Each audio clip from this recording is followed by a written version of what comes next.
Canal B15 y Conoce México traen para usted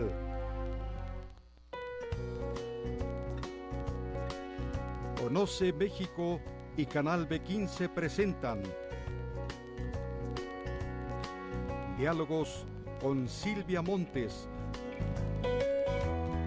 con los personajes que están haciendo historia en Zacatecas.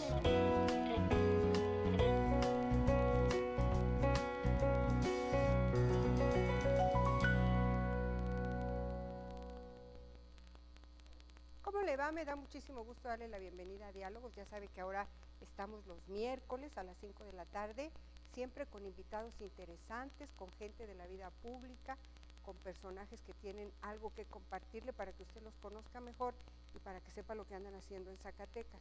Hoy tengo uno que yo sé que usted, si sigue Diálogos, sabrá que lo menciono con mucha frecuencia. Siempre menciono sus columnas, siempre menciono alguna opinión que haya emitido, alguna cosa que haya dicho. Es un hombre al que admiro y con el que tuve la dicha de trabajar en algún momento de mi vida. Un hombre que muchos consideran muy brillante, bueno, yo creo que todos, y que ahorita en la clase política estatal deben estar muy tranquilos porque dejó de escribir en el periódico NTR. Le doy la bienvenida a Enrique Laviada Cirerol. ¿Qué tal, Silvia? Muchas gracias por invitarme a su programa. Un gusto verla, como siempre, y agradecerle sus palabras, Silvia. No, hombre, ¿qué tiene que agradecerme a mí? Ni diga. Allá hasta me la voy a creer. No, mire, de veras, siempre menciono, cuando tengo algún invitado del sector oficial, siempre les digo, como dice Enrique Laviada, el aloncismo, sí, o cualquier cosa que esto sea. Cualquier cosa que esto signifique. Y entonces yo me pongo, trato de ser muy importante cuando digo, yo sí creo que hay aloncismo, y por ahí comenzaría. Ahorita platicamos de su proyecto actual. Claro. Comenzaría por decirle, ¿reconoce usted que hay aloncismo en Zacatecas? Siempre que he escrito la palabra aloncismo, a continuación abro un paréntesis. Yo acostumbro a abrir paréntesis frecuentemente cuando escribo, y en ese paréntesis siempre incluyo la frase, cualquier cosa que esto signifique. Y lo he hecho así porque creo que no podríamos hablar no podríamos pensar en el aloncismo como una corriente política o como una manera de ver la realidad del país o del Estado, porque no lo es. Yo estoy convencido de que no lo es. Creo que no existe ningún elemento que le dé coherencia a un grupo alrededor del actual gobernador, excepto los intereses personales de quienes forman parte de ese grupo. Ok, entonces asumimos que sí es un grupo. Es un grupo que llega al poder estatal, y se va formando un grupo alrededor de Miguel Alonso Reyes. Pero cuando uno dice aloncismo, cuando dice monrealismo, cuando dice genarismo, usted que trabajó también con Genaro Borrego, a propósito de personajes comunes en nuestras vidas, o de zapatismo, si usted quiere que vayamos a temas más de mayor nivel, o López Obradorismo, o cardenismo.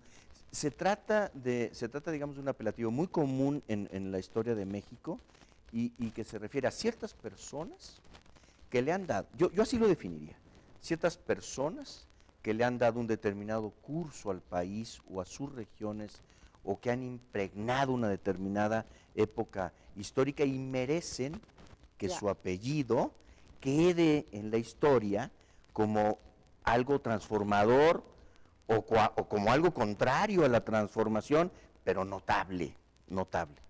En el caso del actual grupo en el poder, lo único notable que veo yo es la corrupción, acaso, pero no otra cosa. Definitivamente, ha sido usted muy crítico. Primero diría, usted es el artífice de un medio de comunicación que se posiciona muy rápido en Zacatecas, y podemos decir que es líder de opinión. Menos de una década, sí. Menos de una década, pero desde que empieza, yo creo que desde el primer día, es que usted a donde va hace las cosas muy bien, las hace con todo el corazón. No siempre me ha ido bien, pero digamos que digo lo que pienso, trato de actuar en consecuencia, Y a veces eso, como usted sabe, sobre todo desde el lado del periodismo, pues no incomoda, ¿verdad? Eso, usted toca un tema fundamental para preguntarle. Lado del periodismo, lado de los políticos, yo diría, lo sintetizaría, lado del poder. A usted Sí. le seduce mucho el poder. Sí. Es el medio en el que se desenvuelve como pez en el Sí. agua. ¿Por qué le gusta tanto?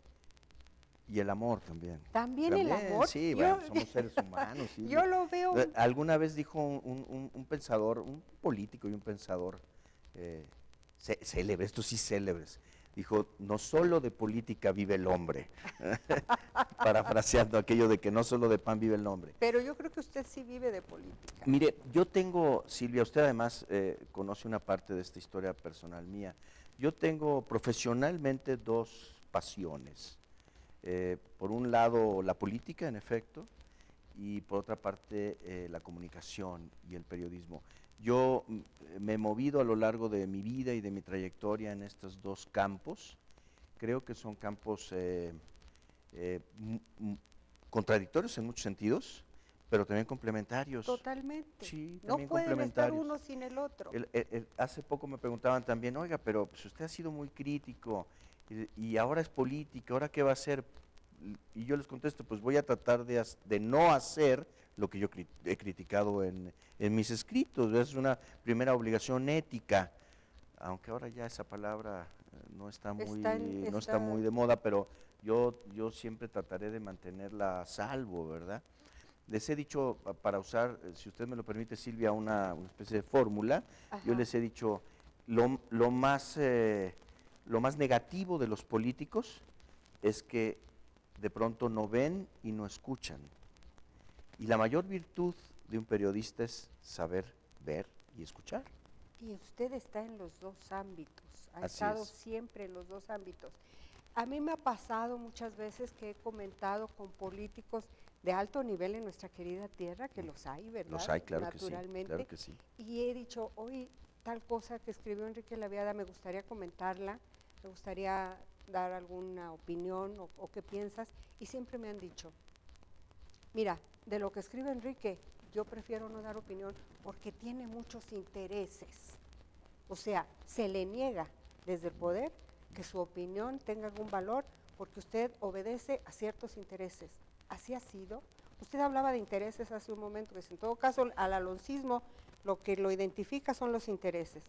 Usted pertenece también a grupos de interés, ha estado en ese medio por interés de algo, de desestabilizar. Dicen, mire, antes de que me conteste, hace tiempo circuló un rumor de que había violencia en Colinas del Padre, que habían matado a alguien, en efecto lo mataron, y luego circuló algún panfletito ahí, y yo chequé con una persona de alto nivel y le dije, mira, ¿esto es cierto que está sucediendo? No, es que es Enrique Laviada el que lo está diciendo. O sea que usted se convirtió en el villano. Sí. ¿Se acuerda usted de un gobernador que lo acusaban de si llovía era su culpa, si no llovía era su culpa? ¿Se acuerda? ¿Usted trabajó con él? Si lloviera su culpa, si no lloviera su culpa, si había un eclipse era su culpa. Eso entonces, es ¿sabe cómo se llama eso? Es una visión maniquea, ¿verdad? O sea, esas personas, tal vez porque a lo mejor así son, ¿no? Piensan que todos somos iguales y que todos somos títere de alguien o de algún interés. Ajá. Yo me considero un hombre libre, sí. He formado parte de grupos y de equipos, es cierto. He formado parte de ambientes empresariales, por supuesto que sí. Pero siempre he tratado de mantener una independencia de criterio. Creo que eso es lo que más valor tiene en un determinado momento frente a la ciudadanía, porque estoy de acuerdo en que desafortunadamente la política mexicana se ha visto reducida a los intereses. Le hablo de la izquierda, por ejemplo. Cuando yo empecé a militar en la izquierda, yo me considero una persona de izquierda, siempre me he ubicado así en la geometría política de México y del mundo. Paréntesis. Sí. Ha militado en diferentes partidos políticos, pero siempre de izquierda. Siempre de izquierda. Su corazón siempre ha estado en la izquierda. A la izquierda, siempre. ¿Jamás estaría en otro lugar? Siempre, Aunque siempre va a estar a la izquierda. Y le quiero decir que he coincidido con políticos de izquierda que militan en distintos partidos, porque la izquierda es algo más que las siglas partidarias, afortunadamente. Cuando yo empecé a militar en la izquierda, esto ya fue hace muchos años, Silvia. Ya bueno, dentro de lo que ya se no pueda quiero ni hacer decir. cuentas, ¿verdad? Pero le estoy hablando, yo inicié en esto, le estoy hablando de 1976, hace 40 años, cuando yo, digamos, concluí los estudios de bachillerato y nos fuimos todos a estudiar a la universidad, a la UNAM. La izquierda tenía valores, Silvia, compartía ideales, compartía una manera de ver el mundo, una ilusión de transformar las relaciones en las que estábamos viviendo. Y acaba de pronunciar un discurso donde vuelve a rescatar todo eso. Creo que hay que rescatarlo. Bueno. Creo que hay que rescatarlo. Desafortunadamente, con el paso del tiempo, la izquierda empezó a ocupar espacios de poder reales, y entonces muchos de esos espacios de poder pervirtieron las relaciones entre los grupos y las organizaciones de la izquierda de forma tal que se dejaron a un lado las ideas y empezaron solo a funcionar o a tener importancia los intereses. El riesgo de estar en el poder. Yo no niego que existan intereses. Lo que me parece lamentable es que aplasten a los ideales. Yo creo que pueden ser perfectamente compatibles si uno tiene claro que quiere y hacia dónde va, ¿verdad? Si no tiene claro que quiere hacia dónde va, como le sucede a Miguel Alonso, pues entonces sí hay problemas, porque Miguel Alonso se formó en el PRD, ¿sí?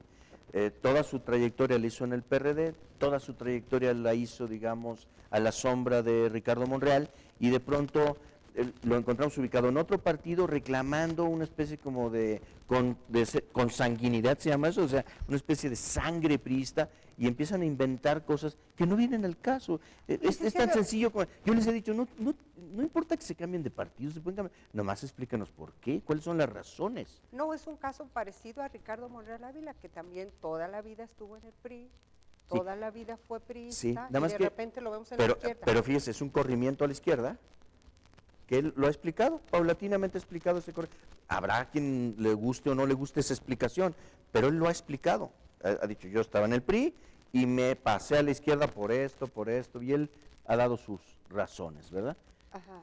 Creo que el más facultado para decirla siempre es él, yo no quisiera hablar a nombre de nadie, ¿verdad? Pero bueno, lo que sí quiero dejar aquí establecido es que él ha explicado exactamente, como Arturo Romo, en determinado momento, ha dicho que deja el PRI también y se pasa, y dice, el futuro del país es la izquierda, ¿verdad? Y apoya la candidatura de Andrés Manuel López Obrador. Esto sucede y hay explicaciones. La única explicación que yo conozco del paso de Miguel Alonso al PRI es que no lo hizo candidato a Amalia García para ser su sucesor en el gobierno. Y de sus colaboradores creo que ni esa. Pues, nada más siguieron allá atrás a ver qué les tocaba. Algunos de ellos incluso, pues, haciendo un papel no precisamente muy digno, ¿no? Y la relación, bueno, es que con usted es imposible no hablar de Ricardo Monreal Ávila, de la fuerza. ¿Quién es él? ¿Quién es? Le voy a contar. Por ejemplo, siempre han dicho que usted, desde que lo conoce y se incorpora a trabajar con él, siempre ha sido un brazo operador de algo de él. Sí. ¿Así ha sido? Lo primero que yo he tratado siempre de explicar, porque no me gustan las reducciones, no me gusta reducirlas, me gusta más bien ampliarlas, ¿no? Eso de reducir. Pero usted ha sido presa de eso, porque así somos, porque así reaccionamos. Sí. A mí no me gustan las reducciones. Mire, yo trabajé con Eberto Castillo. ¿Qué tal? Yo trabajé con Óscar Levín, a quien usted conoció, claro, amigo nuestro, un extraordinario político. Por cierto, un político priista de centro izquierda, definido, lo ha dicho públicamente siempre en sus artículos, en sus intervenciones en la Cámara de Diputados, ha sido diputado 3 o 4 veces a la Cámara Federal y a la Asamblea Legislativa. Y déjeme platicar una cosa ahora que lo menciona. Sí. Yo, inocente provinciana, trabajando en el CEN del PRI. Nita, no. Era usted ahí la mera. No, trabajaba, directora de Información Nacional. Sí. Del CEN del PRI. Usted era y me acuerdo que Sergio Candelas, que en paz descanse, me dijo, oye Silvia, no le pongas a tu puerta que eres directora nacional de información, porque te van a dar mucha lata a los periodistas. O sea, no soportaba que una chamaca de Zacatecas tuviera ese puesto. Yo dije, no le hace que me den lata, pues, por el amor de Dios. Bueno, entonces llega Óscar Levín, ¿cómo es el segundo apellido? ¿Coppel? Coppel, sí. Óscar Levín Coppel, a hacerse cargo del área de comunicación social, entonces cuando Genaro Borrego Estrada era el dirigente nacional, y todo mundo no habla de Óscar Levín Coppel, sino de Enrique Laviada. Yo en ese Cicerón tiempo, le dijera a Cicerón, Rodrigo Román. En ese tiempo yo era asesor, venía de ser asesor de Óscar, veníamos de la delegación Gustavo Amadero. Óscar era el delegado en Gustavo Amadero, yo era el subdelegado, pero déjenle platico más porque después se nos olvida la historia en México. Óscar Levín era el delegado en Gustavo Amadero, antes de que nos conociéramos. Ajá. Yo era su subdelegado en Gustavo Amadero. El secretario general de gobierno en ese entonces era Marcelo Ebrard. Ah, mire, cierto. Y el regente de la ciudad, en ese tiempo era un regente, Ajá. era Manuel Camacho. Manuel Camacho. En paz descanse. Que en paz descanse. Que todos ellos también se corrieron hacia la izquierda. Marcelo, Manuel Camacho. Óscar no, Óscar siguió en el PRI, Sí, hasta sí, la sí. fecha, hasta la semana pasada que hablé con él, seguía en el PRI. Pero la cuestión es el punto es de que siempre decía, quienes el cerebro. se lo planteo en términos claros. Quienes digan o piensen que a mí me inventó Ricardo Monreal están equivocados. Perfecto. Totalmente equivocados. Que el comentario sirva para llegar a esa conclusión. Que, sí, o sí, sea, usted tiene... Si nos están viendo y nos están tiene escuchando. una historia. ¿no? Si no, nos van a ver y nos van a escuchar. Porque este programa se Entonces, retransmite luego en Fresnillo, que luego la creo- segunda media hora va para eso. Creo que yo puedo defender una trayectoria personal, una historia personal. En efecto, ya viviendo en Zacatecas, tuve un encuentro con Ricardo, propiciado por amigos mutuos, entre ellos el propio Óscar Levín, Ajá. y al poco tiempo yo me integré a trabajar junto con él en su gobierno. Y vaya las que hizo. Y le quiero decir que ha sido una de las experiencias más gratificantes de mi vida. haber Platíquenos trabajado con por él. qué con toda esa trayectoria y habiendo tenido esas relaciones de altísimo nivel y considerado, yo insisto, se corrían las voces así, no, es que Enrique Laviada es el cerebro, él es el pensante, él es el que escribe los artículos de Levín. No, Entonces usted no era siempre, así. usted Le daba siempre yo ha sido opiniones, le daba yo considerado opiniones. como un hombre muy brillante, opiniones. un cerebro. Yo decía, quiero conocer ese cerebro, y cuando lo conocí me impactó para siempre hasta la fecha. Muchas gracias. Y entonces, Ya le dije que me la voy a creer y luego no me van a aguantar. ¿Cómo fui a dar ¿cómo a ese Zacatecas? personaje viene a dar a Zacatecas y por qué sí se queda en Zacatecas? Una entidad que representa solo el 1% de votos a nivel nacional, una entidad que es la última del alfabeto, un lugar que podría haber parecido muy chiquito para la talla de un Enrique Laviada. El amor. El amor, con razón me hablaba del amor. Yo en la Ciudad de México, yo tuve un primer matrimonio que fracasó, nos divorciamos y pasó un tiempo y al tiempo yo conocí a otra persona. ¿Casualmente fresnillense? A mi actual esposa, ella es ingeniera arquitecta y es egresada del Poli, una muy noble institución educativa en México. Ella estudió en el Instituto Politécnico Nacional y se graduó como ingeniera arquitecta. ¿Cómo se llama? Gabriela Martínez. Ella nos conocimos, nos enamoramos y decidimos unir nuestras vidas, casarnos. Actualmente tenemos cuatro hijos, 2 chicas y dos muchachitos. Y yo no contaba con el carácter de las zacatecanas. ¿Sí? ¿Cómo No somos? contaba, y para ser más preciso, de las fresnillenses. Estoy de acuerdo en que haga esa cuando acotación. nosotros nos casamos aquí en Fresnillo, hicimos una fiesta muy buena. Por cierto, ha sido una de las fiestas más divertidas en las que yo he participado. En la que era además el actor central. Sí, todos los reflectores estaban puestos sobre nosotros. Y ahorita también. Todavía vivíamos en la Ciudad de México y de regreso en unas vacaciones, yo le traté de hacer cuentas. Ella siempre ha manejado el dinero porque ella es empresaria y yo soy un desastre para eso. Entonces ella es la que administra, actualmente tiene una empresa importante en Fresnillo. ¿Qué empresa, si se puede llama saber? Claro, sí, se llama Diseño y Construcciones Martínez en su rama de construcción. También la forma una fábrica de concreto, una concretera que se llama Concretos Pro Año, y una empresa de servicios mineros que presta servicios. Son 3 empresas, creo yo, exitosas y que le dan trabajo a mucha gente en Fresnillo, Qué afortunadamente, porque la situación allá no es la mejor en materia de empleo. Es muy duro para los empresarios sostener sus fuentes de trabajo. Le consta. Y un día, de regreso en la Ciudad de México, unas vacaciones, siempre, todos los años venimos, 2 años venimos a Fresnillo a pasar la Navidad, esa época muy familiar, y de regreso me dijo, ya compré un terreno porque nos vamos a venir a vivir a mi tierra. Decirle eso así. Y entonces yo le dije, qué bueno que me avisas, ¿no? Ay, qué bueno estar enterado. qué gusto estar enterado de tus planes. No sería buena idea que los platicáramos democráticamente, ¿no? Que hubiera un poquito de democracia. Y me dijo, no, de una vez te quiero decir que yo tengo un proyecto, yo estudié para hacer una empresa, para regresar a mi tierra y generar empleos en mi tierra y trazar una vía exitosa. No, me dijo, yo no me veo a mí como empleada, yo quiero ser empleadora. Entonces, pues yo la vi tan decidida que dije, en una de esas, y al año siguiente ya estábamos en Fresnillo. Y se fundó en efecto la empresa. ¿En qué año fue eso? Esto fue en el año 2000. En el año 2000, cuando la empresa se formó unos años antes, pero ya, digamos, el proyecto consolidado fue cuando cuajó este proyecto fue en el año 2000. Usted ya tiene 16 años ya es fresnillense. Sí, y vámonos, por decisión propia. Por decisión propia. Lo de fresnillense sí. Lo de vivir en Fresnillo no fue mi decisión, eso lo decidió ella, ¿verdad? Ella decidió venir a Fresnillo, pero hacerme fresnillense, eso lo decidí yo con el paso de los años. Y le quiero decir que fue fundamental para esta decisión de vida mi experiencia en el gobierno de Monreal, porque Monreal tenía más o menos 8 o 10 eventos por día. Sí, claro.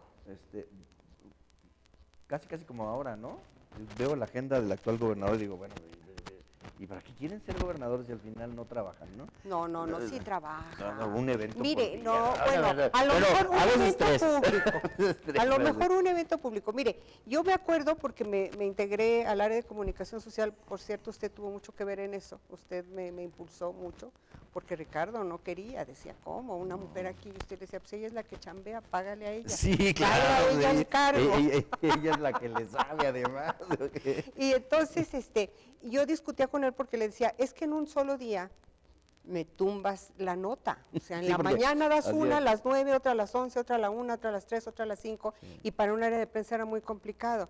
Entonces, a lo mejor ahora en este gobierno solo se hace un evento público. Es para no tapar la agenda. Es para no tapar la agenda. No, licenciado, la verdad. Para no tapar la agenda. Continuemos con Fresnillo. ¿En qué momento decide? Me sirvió para conocer Zacatecas. Y especialmente Fresnillo. ¿Qué le encuentra a Fresnillo de interesante, de importante y de necesario? Mire, Fresnillo es una ciudad habitada por personas con un carácter muy recio, con mucha voluntad. Yo veo en la gente de Fresnillo una enorme voluntad para prosperar. Los comerciantes, los agricultores, los trabajadores, los empresarios. Es gente muy chambeadora. Abren temprano sus negocios, los cierran lo más tarde posible para poder ganar buen dinero. Le voy a usar este ejemplo. Cuando mi esposa y su hermano, su socio en el negocio de su hermano, el ingeniero Raúl Martínez, él es ingeniero civil, cuando han tenido que salir a hacer trabajo a otros estados, Nuevo León, Querétaro, San Luis Potosí, el Estado de México, muchos lugares, siempre llevan gente de Fresnillo. ¿Qué tal? O sea, se llevan, no contratan, tienen como política la empresa no contratar trabajadores de los lugares a donde van, a menos de que sea completamente necesario, es decir, que no tengamos a alguien que lo pueda hacer desde acá. Siempre hay alguien que lo puede hacer de aquí. Y siempre han ido trabajadores allá, ya en todos lados han sido merecedores de reconocimiento. Siempre que llevamos a la gente dice, mis respetos para su gente. Mis respetos para su gente, porque son gente que se talla en el trabajo y saca las cosas y las hace bien. Eso me gusta mucho de Fresnillo. Y esa es la excepción del Estado. En muchos sentidos, lamentablemente sí. Digo yo lamentablemente. ¿Sí? Digo lamentablemente. Porque así deberíamos ser todos. Es gente noble, es gente buena, es gente que te abre su casa, que te brinda. Yo, fíjese, de todos estos años, yo jamás, viniendo yo de otro lugar, viniendo de fuera a vivir a Fresnillo, jamás he sufrido, se le dice xenofobia o repudio a lo que viene de otra parte, jamás se me ha discriminado por el lugar de donde vengo. Nunca me han dicho, es que usted que viene, que nunca me han reclamado eso. Quizá alguna vez, pero gente que no vale la pena, ¿no? Ya ve que en todas partes hay de todo, ¿no? Claro. Pero en general yo siempre he sentido calor, afecto de la gente de Fresnillo. Es decir, es gente que te recibe, que te cobija. Sí. Y es además gente muy respetuosa, creo. Muy respetuosa. Saben reconocer los niveles de las personas en diferentes ámbitos. Orgullosos. Son orgullosos. Sí, son orgullosos. También son orgullosos. Muy politizados. De pronto tienen rivalidad con, por ejemplo, con Zacatecas. Hay toda una histórica, ¿no? Claro. Me encantaba ir al básquetbol. Ahora ya no hay básquetbol. Tampoco hay calles transitables, tampoco caminos a Cacosets, bueno, pero tampoco hay. Pero ya va a haber. Lamento mucho que Fresnillo haya caído tanto. El otro día me dieron un dato, un dato muy triste. El santuario del Santo Niño de Atocha, que es célebre, ¿verdad?, en el mundo, hasta donde yo me quedé era el tercer centro religioso más importante de América Latina, de México y de América Latina. Actualmente está en el 7º lugar. Ay, Dios mío, ¿qué pasaría? Pues hay abandono, hay deterioro, hay delincuencia, hay desorden, hay mucho desorden en Fresnillo, en todos los ámbitos, mucho desorden. ¿No decía recientemente que Fresnillo estaba en orden?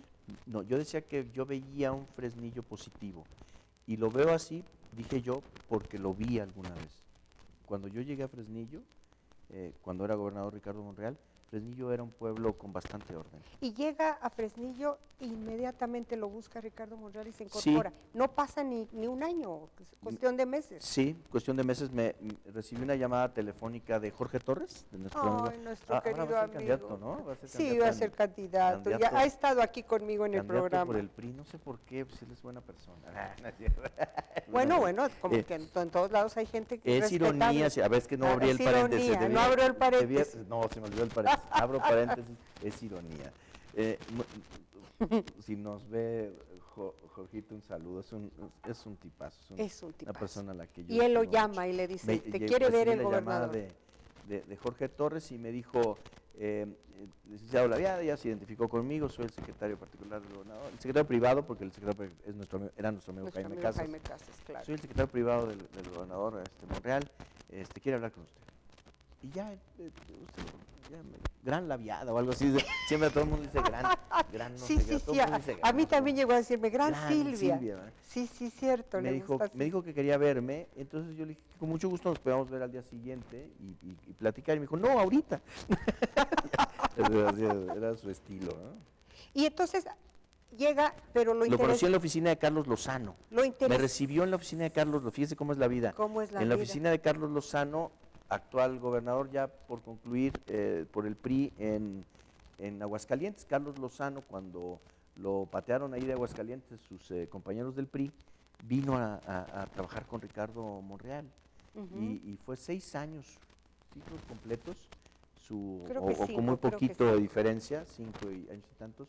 Su secretario de Economía, por cierto, haciendo un Entonces, muy buen papel. A partir de ese momento es cuando a usted se le pone sello Monreal, porque tiene lógica, porque llega, se pasa, a eso voy, o sea, entra a la vida pública en ese periodo, pero ya no logra quitárselo nunca. No. ¿Y cómo ha sido? En realidad nunca rompió relaciones con él. Yo nunca he, digamos, renegado de eso, ¿no? Algunos de los más, pero más recalcitrantes monrealistas que yo conocí en aquella época donde compartimos oficina, Silvia, de pronto se convirtieron en los más recalcitrantes, qué interesante, ¿no? Contrarios de Ricardo, empezando por Miguel Alonso. Si alguien había cercano a Ricardo Monreal cuando yo llegué a Zacatecas, eran personajes como Miguel Alonso, como el ya fallecido Tomás Torres, otro muy querido queridísimo amigo Tomás Torres. Bueno, si sigo la lista, le cancelan el programa.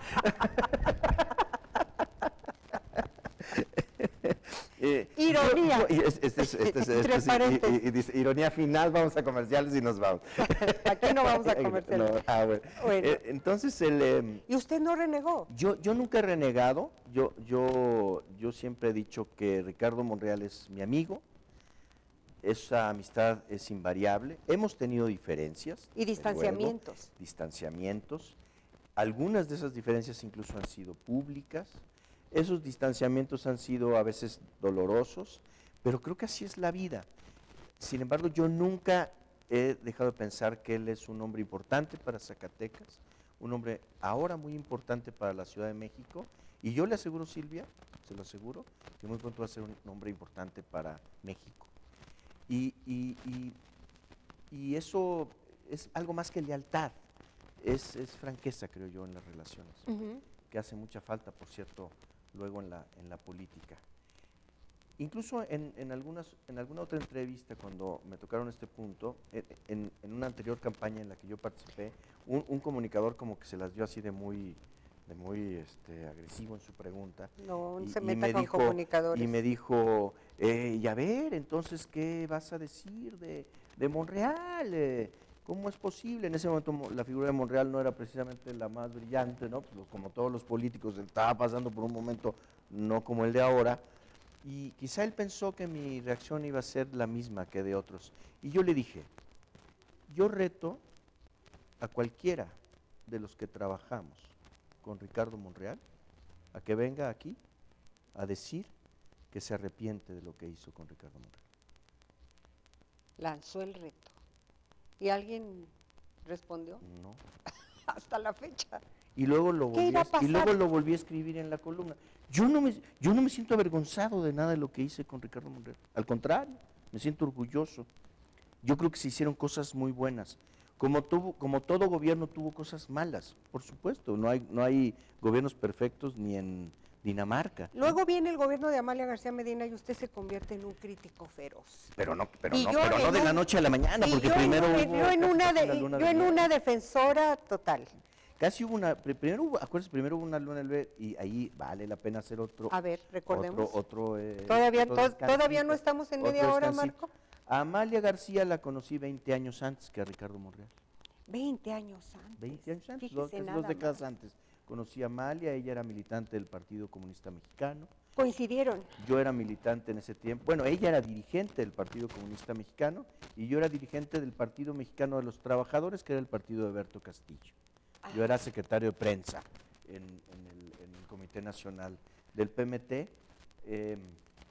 y ahí coincidimos en muchos movimientos, coincidimos ahí, por cierto, ahí conocí a Aquiles González, que era militante del Partido Mexicano de los Trabajadores aquí en Zacatecas, dirigente, Luis Tomás Cervantes Cabeza de Vaca, que vivía, un líder del 68, sí, ¿cómo no? estuvo viviendo ¿Cómo no? en Zacatecas. Y coincidimos en muchos movimientos y en muchas organizaciones, y a mí me dio mucho gusto que cuando ella llegó acá como candidata a gobernadora pudiéramos reencontrarnos. Para mí fue un reencuentro muy feliz y finqué grandes esperanzas. A pesar de mi amistad con Tomás Torres, finalmente la balanza se inclinó hacia Amalia García en el PRD de entonces, y a mí me dio alegría también. No lo puedo ocultar ni negar, y lo he dicho en distintos momentos. Pero duró muy poco. Se desilusionó muy rápido. Duró muy poco. ¿Qué pasó? Muy poco. Pues yo empecé a cuestionar lo que consideraba en ese momento un desinterés de Amalia por estar en Zacatecas. Sentí que estaba más dedicada a lo de afuera que a Zacatecas, lo cual no me hubiera pesado tanto si ella hubiera confiado en un equipo que se quedara aquí y no darle tanto poder a su hija. Ese fue el problema siempre, ¿verdad? Creo que sí. Creo que sí. Bueno.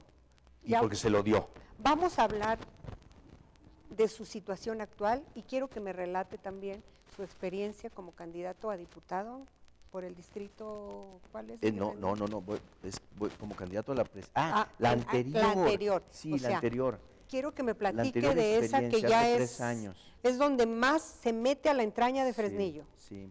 En ese tiempo, cuando se inicia el proceso preelectoral en Zacatecas, yo estaba viviendo en Nuevo León, en Monterrey, por razones profesionales. Con el gobernador de aquel estado trabajando. Después de que, digamos, cerramos todo un ciclo en NTR, bajo mi conducción, a mí me propone, y con la entrada del nuevo gobierno de Miguel Alonso, al poco tiempo después, a mí me proponen irme al exilio. No es cierto. Sí es cierto. No, sí es cierto. Poquito. A mí me proponen ayudar al gobernador de Nuevo León con asuntos relacionados con comunicación, con Rodrigo Medina. Muy, muy polémico, era una situación muy complicada, muy polémica. En ese tiempo Rodrigo estaba pasando por una crisis de legitimidad. Había quienes no le daban 72 horas en el cargo. Híjole. La presión de la derecha regiomontana era feroz. Recomiendo conocer a esa derecha. Es una derecha recalcitrante. Ellos no acostumbran tener gobernadores, tienen gerentes. ¡Qué barbaridad! Los pretenden manejar. Y tienen un peso fuerte a nivel nacional también, ¿no? A la hora de decidir presidentes y todo. Es un poder impresionante. ¿Y entonces va usted a rescatar el barco? Me invitan, voy ahí con una nave bastante picada, y entonces yo me convenzo de algo y se lo planteo al gobernador Medina. Le digo, a mí me parece que tú, gobernador, estás ganando la guerra en las calles, pero la estás perdiendo en los medios. Uy. Y la estás perdiendo en los medios por culpa tuya, no por culpa de los medios. Y yo creo que mi lenguaje le convenció, ¿no? Le pareció lo suficientemente franco, ¿no? Como para decirme, vamos a hacer un diagnóstico. A él le habían presentado cualquier cantidad de naves espaciales para salir del problema, todas muy costosas. Y en mi caso, pues era, digamos que mucho más económico. ¿Cuál era la clave, básicamente? ¿Relación? La clave de él estaba adentro. Él tenía un problema de comunicación adentro de su gabinete. Ajá. Usted ha vivido esa etapa también. Sí. Todos hablaban mal de él. O sea, todos sus colaboradores hablaban mal de él. Eran los principales promotores de la... Sí. Y entonces hubo que hacer una operación interna muy fuerte para meter orden en la comunicación del gobierno. Y tratar de poner a flote la imagen del gobernador. Y a mí me parecía que si no era así, Nuevo León podía caer. Y desde mi punto de vista, si en ese momento caía Nuevo León, la estabilidad en el país podría haber estado en riesgo. Y creo que eso lo pensaron muchas otras fuerzas y gente, y se hizo una muy buena sinergia, y tratamos de sacar adelante un proyecto para Nuevo León que le permitiera estabilidad a la región. Y finalmente se lograron consensos y yo tuve mejores condiciones para trabajar. Allá se creó, por ejemplo, se le acusa a ese gobernador de haber gastado mucho en comunicación. Sí se gastó mucho dinero, luego hasta me echan a mí la culpa. ¿De veras? Sí, porque se gastó mucho dinero, pero se gastó mucho dinero porque había una tarea enorme que era la de construir una nueva policía. Ahí se llama Fuerza Civil, la Policía Estatal, y es un proyecto muy interesante de nueva policía, y costó mucho dinero reclutar, costó mucho dinero formar a esos nuevos policías, darles una nueva imagen, y todo eso estuvo también soportado por un proyecto de comunicación. ¿Usted sabe qué figura tenía? ¿Era asesor? No, yo fui nombrado coordinador de comunicación social y relaciones institucionales del gobierno de Nuevo León. Ay, qué papa caliente. Pero bueno, no, yo le estaba preguntando. 11 crisis consecutivas, Silvia, 8 de ellas de alto impacto mediático y 3 de alto impacto mediático mundial. Ay, qué barbaridad, qué rico, ¿no? Como salir, reto. Sí, profesionalmente digo, excepción sido hecha de de los los mayores 42 retos. grados de temperatura que hay que vivir allá. Fue lo máximo. Pero profesionalmente fue un reto muy interesante. Y entonces no faltó quien dijera, a ver, y usted está trabajando con un gobierno del PRI, ¿no? Claro, pero es que usted es un profesional y No, puede trabajar con cualquier filiación. Además cuando empecé a trabajar con Rodrigo, yo le dije, gobernador, si tú me nombras, inmediatamente los periódicos van a sacar mi trayectoria y te vas a dar cuenta que yo soy un hombre de izquierda y que trabajé con muchos gobiernos de izquierda y que soy muy cercano a figuras como Ricardo Monreal, que en ese tiempo echaba lumbre en la tribuna del Congreso con mucha frecuencia, y te puede causar algún problema. Y él valoró las cosas y me dijo, no importa, eso en este momento no es lo importante. Qué bueno, ¿verdad? Sí. Es lo que necesitamos, ¿no? Políticos con carácter que se avienten esas. Y se llegó el porque día. Porque muchos, sí, la tibieza es terrible. Simulación. La simulación. La simulación. Bueno, pero entonces, se llegó el día, Silvia. No quiero que me coma el tiempo, sino que me hable de lo que sucede luego en Fresnillo, que regresa como candidato a diputado, y cómo vive esa experiencia y qué pasó.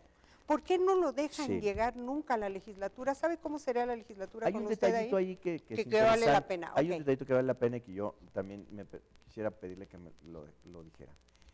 En el momento de la elección presidencial, obviamente a mí me entrevista la prensa en Nuevo León y me dicen, ¿y cuál es su candidato, Peña Nieto o López Obrador? ¿Qué pregunta? Pues era lógico, ¿no? Claro. Y entonces yo les dije, sin duda, Andrés Manuel López Obrador. Y eso pues causó ¿Y hasta ahí llegó? Un lío, ¿no?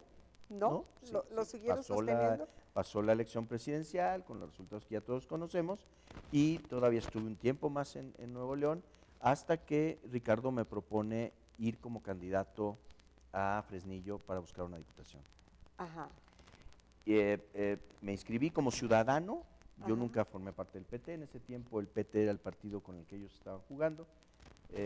Me integré o busqué la candidatura como candidato externo, como ciudadano, me inscribieron y competí. Ahí obtuvimos 21,000 votos en la elección, la diferencia fue de menos del 1%, fue del 0.5%, creo yo en una de las operaciones más desasiadas que he conocido, y he dicho que esa elección nos la robaron, ¿no? Creo que contábamos con un gran respaldo de la gente, a pesar de que era la primera vez que yo participaba en un proceso electoral.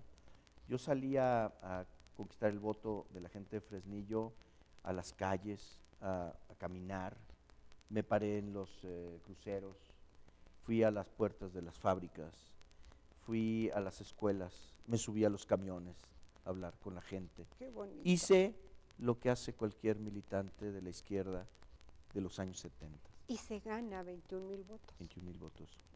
Fue la votación, una de las votaciones más altas del estado por distrito. Pero se la roban. Esa es mi valoración política. Sin embargo, la autoridad electoral dictaminó otra cosa y yo, porque esa es mi convicción, decidí atenerme al resultado oficial, ¿verdad? Y entonces institucional. Regresa al periodismo. Regreso al tiempo, no de inmediato.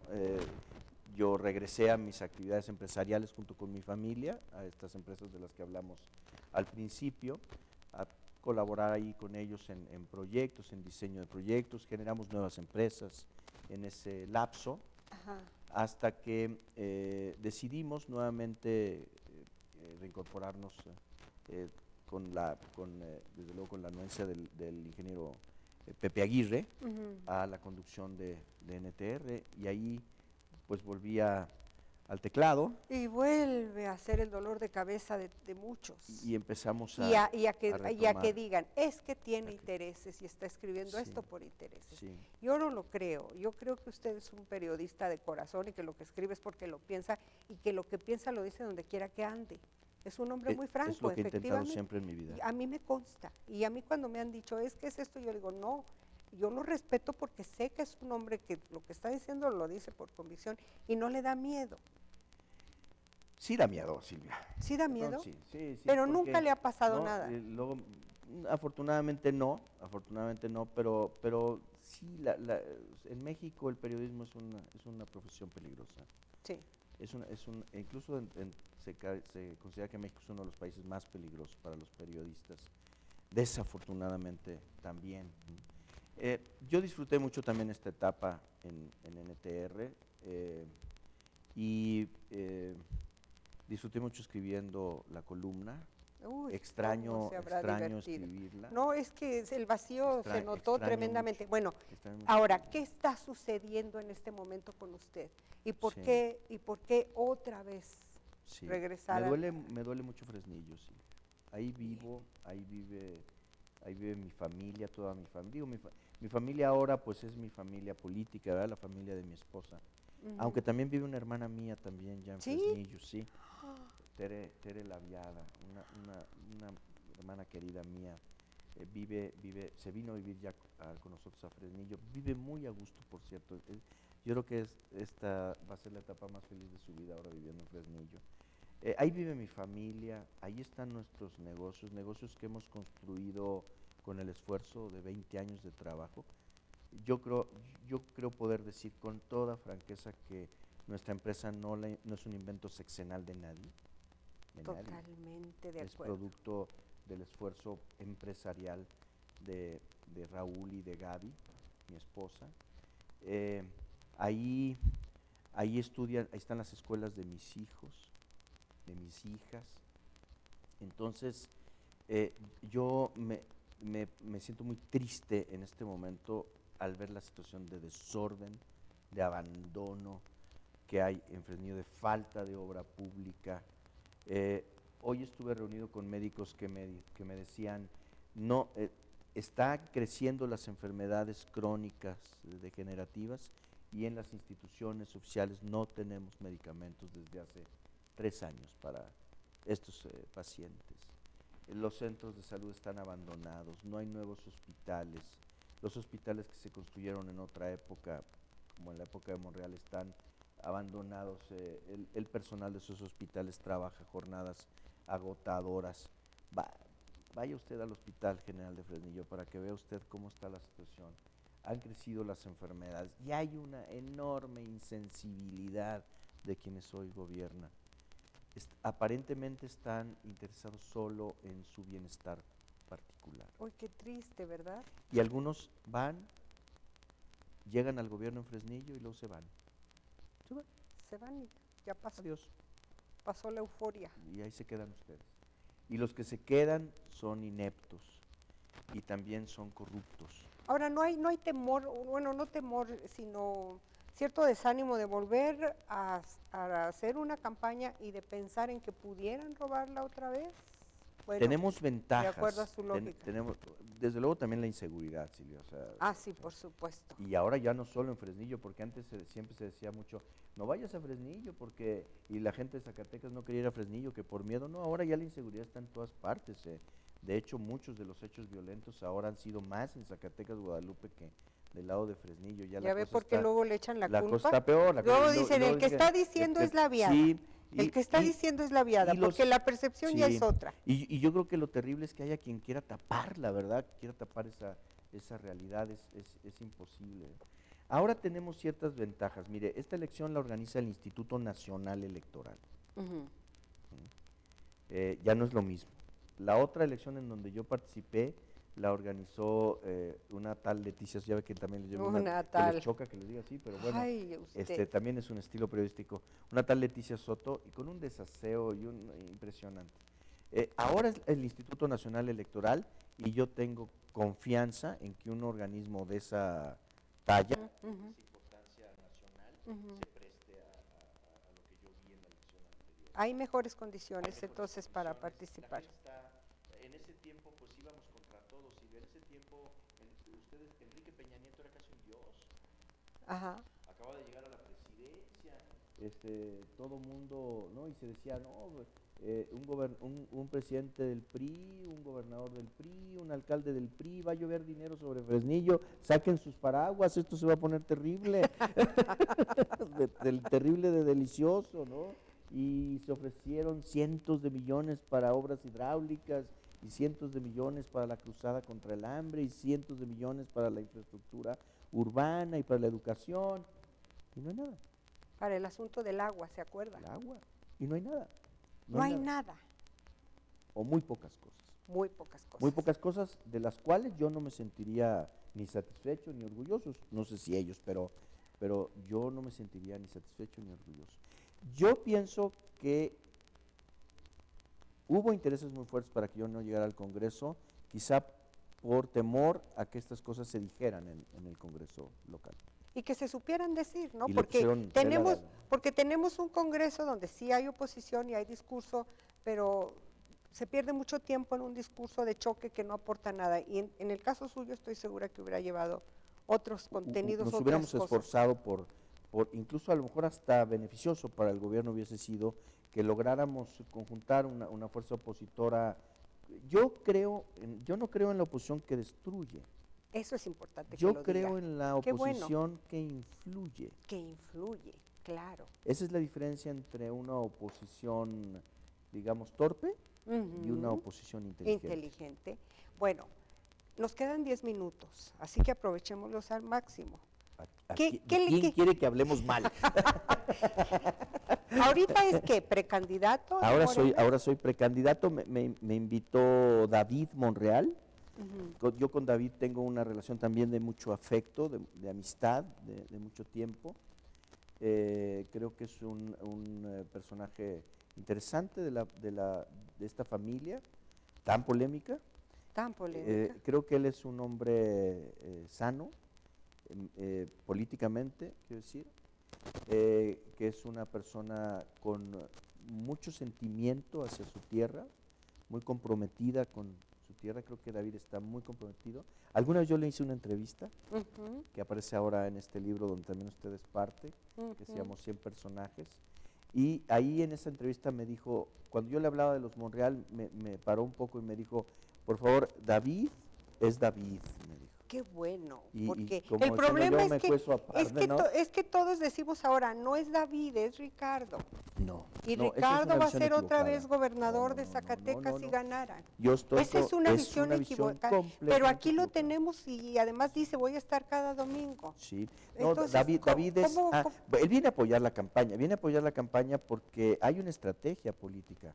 Zacatecas puede volverse nuevamente un acontecimiento político nacional. Hoy mismo vi ahí una columna de Excelsior en donde se menciona a Zacatecas como un lugar donde es posible que la izquierda que representa a David, que representa a Morena, pueda obtener su primera gobernatura. Sí. Y esto sería muy importante en lo que va a venir. Dentro de 2 años hay elecciones generales, hay elecciones para la presidencia de la República y hay elecciones concurrentes. Entonces, va a ser muy interesante lo que va a suceder. Va a ser toda una coyuntura nacional. Y esa yo no me la pierdo, Silvia. No, por supuesto. No me la pierdo. Yo Decidí participar en ese proceso de aquí a 2 años. Es un trazo inicialmente de 2 años para tratar de influir en la política nacional y girar un poquito a la izquierda la economía, la vida social y la política de este país. Y las condiciones entonces son muy distintas y eso lo impulsa a estar ahí. Me De otra impulsa a estar manera allá. tal vez no lo hubiera hecho. ¿Cuál es su principal? Siempre hay que medir, ¿no? Siempre hay que medir. Siempre hay que medir. ¿Cuál es el gran adversario de Enrique Laviada? El aparato, el mal uso del gobierno que se pueda hacer para aplastar a un candidato opositor, ¿no? No ven más. No lleva más. a otro. No hay un. No, ¿para qué hablamos de eso? No. Me decía algo que yo vea como realmente importante en ese, el que se use el poder del gobierno para aplastar a un adversario. Yo espero que no sea así y ahora tengo la confianza de que va a haber una institución vigilante. No, y además me voy a traer a medio mundo, o sea, no me la vuelven a hacer. Ahora observadores, amigos, intelectuales, voy a acudir a ellos para que me ayuden a cuidar la elección, para que sean observadores. ¿Y cuál es su principal fortaleza? ¿Qué les oferta a Fresnillo? Para que digan, sí vale la pena pensar en este hombre. Sinceridad. Lo sabe cómo le hace falta a la gente y cómo lo agradece. Sí, el otro día me preguntaban que qué opinaba yo del sistema producto del chile. Y les dije, no tengo la menor idea. No tengo la menor idea. O sea, yo no conozco ese asunto, ¿no? Entonces me dijo, entonces, ¿qué nos ofrece? ¿No le parece riesgoso contestar eso? ¿Qué nos ofrece? Y entonces yo le decía, yo les ofrezco reunir a los especialistas que saben de esta materia, junto con ustedes que son los productores, para poder llegar a un acuerdo y entonces yo como gobernante impulsarlo y conseguir los recursos para el proyecto que ustedes acuerden. Aquí la gente que tiene que opinar es la gente que sabe.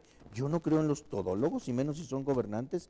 ¿Sabe cuál es el verdadero nombre de un gobernante todólogo? ¿Cuál? Mentiroso. Mentiroso.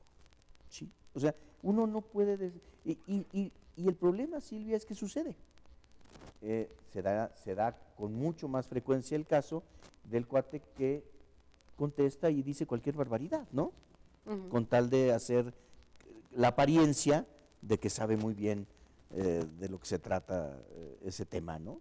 Yo creo que la gente está esperando sinceridad y lo único que voy a prometer,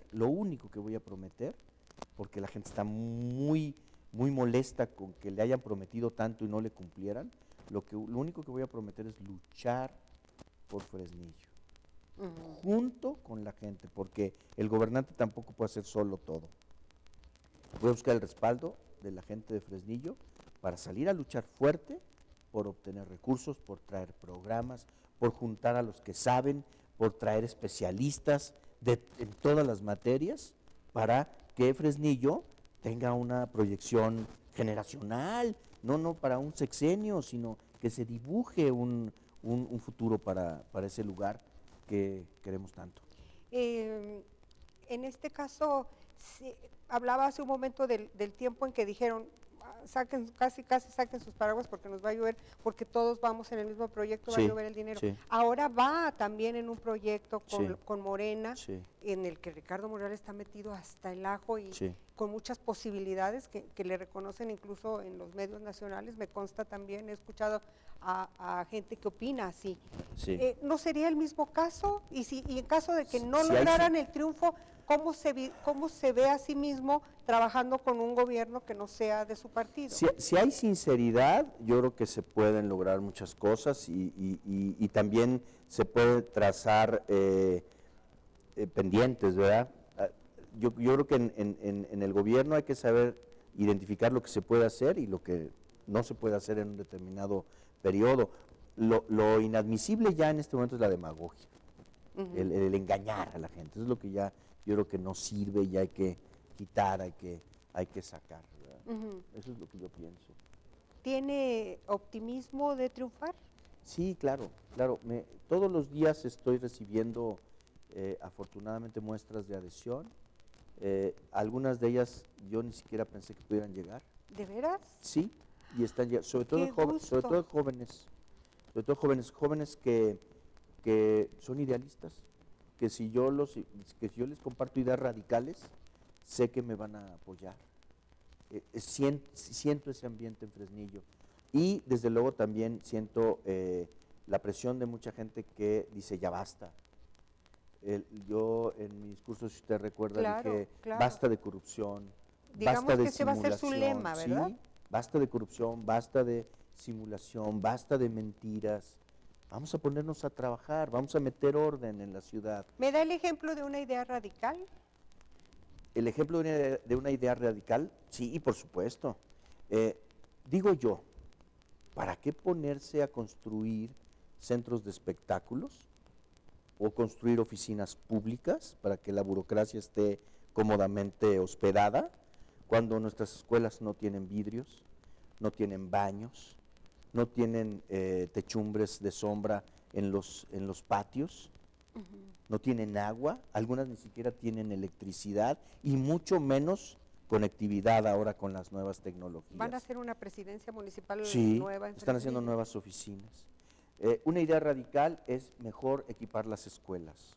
Ajá. Una idea radical es mejor, en lugar de estar dándose bonos, la burocracia, mejor aumentar los programas de becas para los muchachos. Usted va a hablar, y ya de hecho lo está planteando, la honestidad, cero tolerancia, que dicen luego la frase.